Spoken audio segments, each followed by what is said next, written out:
Hello and welcome to Module 5 of Navigating Nigerian Economic Realities and Challenges. In this module, we shall be looking at financial survival and rebuilding after divorce. That is, navigating financial restructuring with strategies and strength. Remember, divorce is not just a personal end, it is a profound financial restructuring. The module of content that we should be looking at here include financial implication of divorce in Nigeria. We will look at asset division, legal consideration, and settlement. We will also look at rebuilding credit, income, and financial stability. We will further look at emotional spending and financial recovery strategies. We will finally look at long-term financial independence planning before we draw our conclusion. By way of introduction, why financial planning during divorce matters. The objective here is learn how to navigate asset division, stabilize finances, and rebuild long-term independence after divorce. The reality is for Nigeria is that divorce brings sudden change in income, living arrangement, assets ownership, and financial responsibility. In Nigeria, inflation, unemployment, and rising living costs makes post-divorce financial management even more critical. Without proper planning, individuals face debt, instability, and difficulty maintaining basic living standards. By the end of this model, you will have a roadmap for securing assets, stabilizing immediate finances, and build a new foundation for long-term independence. Let us begin with financial implications of divorce in Nigeria. One is high cost of transaction. As of May 2026, a standard divorce in Nigeria can cost between 1.7 million and 4.5 million, depending on whether it is contested or settled through mediation. Some of the major financial implications include reduction in household income. After separation, each individual depends mainly on personal income instead of pool resources. This leads to lower financial capacity and difficulty maintaining a previous lifestyle. Another implication is increased cost of living. Both parties must maintain separate homes and individual expenses, which significantly result to rising rent, utility bill, transportation, feeding, and childcare costs. Another implication is legal and court expenses. Lawyers' fee, which include lawyers' fee, court charges, documentation costs, and settlement expenses, can become financially draining, especially in complex cases. Another area of implication is child support and maintenance. Parents remain financially responsible for school fees, healthcare, feeding, clothing, and housing for their children, even after divorce. Then lastly, another implication is division of assets and property, such as house, cars, savings, businesses, and home house items may be shared, potentially reducing each individual financial strength. The key insight here is that without proper planning, these challenges can create long-term financial instability. Having known that, let us now look at asset division after divorce, that is Nigerian legal framework. The governing law is the major governing law is the Matrimonial Cost Act (MCA), which governs asset division in Nigeria. There is no automatic 50-50 rule in Nigeria. The court focuses on what is just and equitable, and the burden of proof lies heavily on party claiming a share of an asset. Now we have type of asset that is commonly shared, which include real estate, financial assets, business asset, and property, personal property like car, furniture, electronics, and jewelry. Now, critical legal concept is evidence of contribution. So, to claim a share of an asset registered in a spouse name, you must prove direct contribution, that is paying for land, block, cement, or indirect contribution using your income for family upkeep. So the other spouse could save for the asset. So you must prove you must show evidence of contribution for you to claim the asset. The joint venture theory states that Nigerian courts increasingly recognize marriage as partnership. If a wife managed husband's business without a salary, the court may award her a portion of that business as a settlement. Now let us look at legal consideration and settlement types. Now we have types of marriage in Nigeria and their legal implication. We have statutory marriage, which is governed by Nigerian civil law and handles in the court. Then we have customary marriage that is governed by traditional customs and practice. Then we have Islamic marriage, which is governed by Islamic law and principle. Now, the critical legal milestone is one, the decree nisi and decree absolute. Here, assets are usually not final until the decree absolute is issued, which comes 3 months after the initial judgment. We have custody and maintenance. Here, the welfare of children is paramount. A spouse who gets custody is more likely to be awarded the right to live in the matrimonial home to avoid disturbing the children's life. Now, we have types of divorce settlement. We have number one, mutual agreement or consent order. Here, both parties negotiate voluntarily. This is faster and then reduce legal costs, thereby creating less conflict. Another type is court order settlement. Here, the court decides when parties cannot agree. This provides legal protection and enforcement by law. Then we have mediation type. This method involves using a neutral third party like the multi-door courthouse to reach a settlement outside the courtroom. This is faster and significantly cheaper. Having known that, let us now look at the child custody and maintenance. What is child custody? Child custody is the legal responsibility of for caring children after divorce. Factors to be considered in child custody include the welfare of the child, the financial capacity, emotional support, and the child's age and specific need of the child. Now, child maintenance requirement, parents may be legally required to provide financial support for education, feeding, healthcare, and housing. The challenges in asset division and settlement of child settlements, child custody is that dispute over property ownership and who contributed more. So these are some of the challenges. Now, hidden assets, some spouse may conceal money or property for themselves. Then emotional tension is another challenges which affect fair decision making. Now, another area of challenge is legal delay, which result to increasing cost and stress. The importance of proper legal guidance is legal professional helps individuals understand their rights, protect assets, and ensure fair settlement, as well as avoid costly legal mistakes. The key strategies here is to maintain proper financial record and encourage honest communication, which will in turn reduce conflict. Now let us look at rebuilding financial stability after divorce. That's the first 90 days. That is post-divorce financial recovery requires moving from crisis management to restructured growth. Here, the strategies include reclaiming your financial identity within 30 to first 60 days. Now, credit report audit. Your credit history is tracked by bureau like CRC Credit Bureau and Credit Registrar. Request a free annual credit report to identify any joint loan or debt taken in your name without your consent. Now, closing joint account. Here, formally instruct your bank to close all joint accounts or convert them to single ownership. Leaving a joint account open expose you to liability if your former spouse runs a negative balance or incur overdraft fee. Now, we also have the clean break debt strategy. If joint debt exists, prioritize paying them off completely or get a legal indemnity showing that the other party is solely responsible for the balance.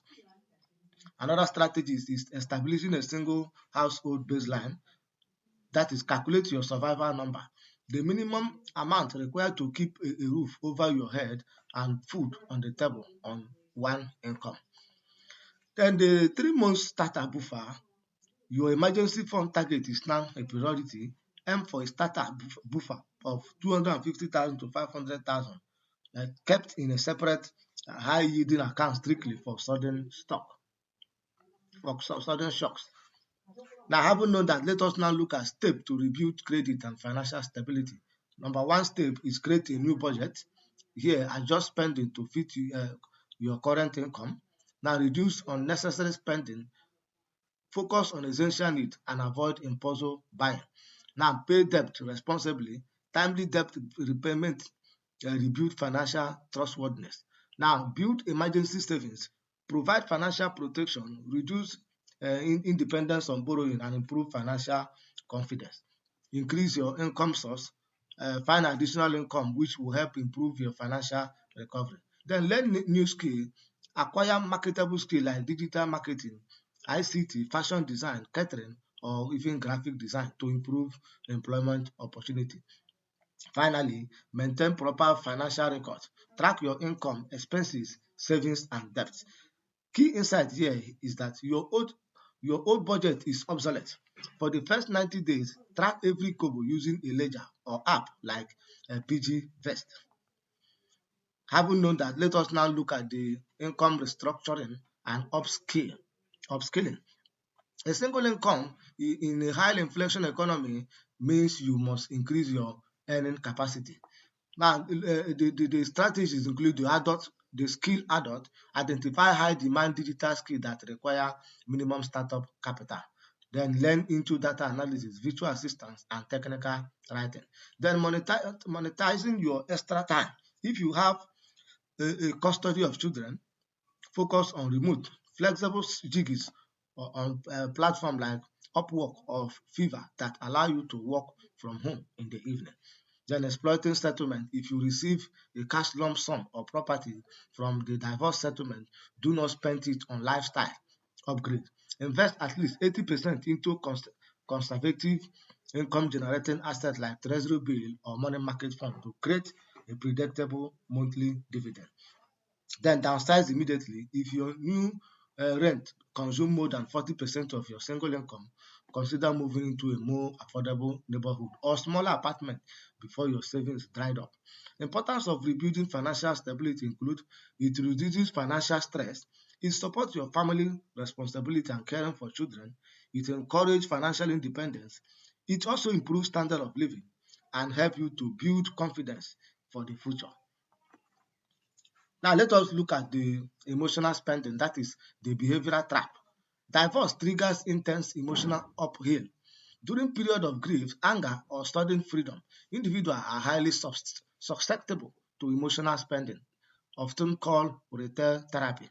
Common forms in the Nigerian context include buying expensive clothes for social outing to prove a point, changing car to show an expert that you are doing fine, overcompensating with lavish gifts for children to assuage the guilt. The psychology of post-divorce spending include the status trap, spending money you do not have to prove to society, family, or your ex-partner that you are driving. Then guilt-driven over-parenting, that is buying children excessive toys, gadgets, or fast food to compensate for emotional pain of the broken home. Another psychology of post-divorcing is the fresh start fallacy, which is overspending on luxury home decoration, expensive gym membership, or an upscale wardrobe immediately after moving under the guise of reinventing oneself. The effect of emotional spending is it will increase your debt, reduce your saving, financial instability, and debt recovery, as well as emotional regret. Having known that, let us look at the tactical behavioral defense against emotional spending. That is to prevent emotional trigger from draining your rebuilding capital, implement strict boundaries. The first 30 days cooling off rule. For any non-essential purchase above 50,000, force yourself to wait after 30 days. If the urge passes, you do not need them. Write the items down in a wish list notebook and review it only when emotionally calm. Then the cash only or low limit card barrier. Remove your ATM card details from online shopping app and delivery services like Jumia or Cowcheck. Force yourself to manually enter details or use cash, creating friction that slow down impulse buying. Then separation of account. Keep your emotional self-care budget entirely separate from your survival fund. Allocate small fixed monthly sum, example 15,000 naira for personal treat. Once that specific wallet is empty, spending stops. We also have the no major decision rule. Do not sign long-term business partnership. Buy real estate. Take out massive loan within the first 6 to 12 months post-divorce unless absolutely necessary. Your journey during active grieving is often skewed by stress. Now we have the low-cost emotional outlet. Replace expensive shopping habit with community fitness group, volunteering, or support through counseling and social network. Now let us look at long-term financial independence planning. That is, long-term financial independent planning means building a structural wall between your standard of living and any external relationship block. Re-engineering retirement assets include pension fund allocation. If a court issue pension splitting order during the divorce settlement under Pension Reform Act, ensure the certified true copy of the judgment is formally filed with your pension fund administrator. Then know your next of kin correction. Statutory pension asset and life insurance payout differ strictly to your documentation. Then voluntary contribution. Maximize your entire velocity by opting for additional voluntary contribution (AVC) through your employer. These are tax exempt deduction that speed up the compound of your retirement pot. Let us look at inflation hedge asset accumulation. In Nigeria's volatile macroeconomic environment, holding long-term wealth in cash guarantees capital erosion. True dependence requires shifting capital into defensive and yield-producing assets. Now we have fractional and suburban real estate. If capital is constrained after post-settlement, bypass high-cost urban landing. Then we have foreign currency de-risking. Decouple your long-term independence fund from local devaluation. Now, fixed income ladder, utilize federal government instruments like FGN savings. Now, structural family protection, we have the simple living will, a draft, a clean draft. Now, structural family protection, the simple living will is needed.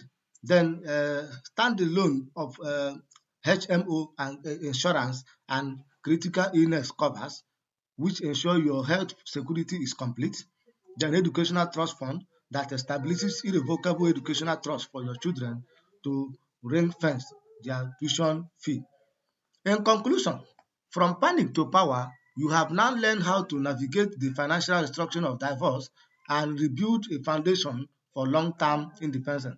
What you have achieved in this module include understanding the financial implication of divorce, navigate asset division under Nigerian law, identify types of settlement, rebuild credit and financial stability, calculate your survival number and build a 3-month startup buffer, upskill and increase your income, recognize and control emotional spending, implement tactical defense, and plan for long-term independence. The key takeaway here, rebuilding after divorce is a journey from panic to power. While the legal process in Nigeria is nouns and evidence intensive, those who prioritize documentation, discipline budgeting, and skill acquisition can emerge financially stronger. Success lies in shifting your focus from losses to past the agents of your future. Your next step, take one action today, request your credit report, update your next of kin, or start your skill audit, one step at a time. Remember, resilience is not about avoiding the fall, it is about mastering the rise. Thank you and have a nice day.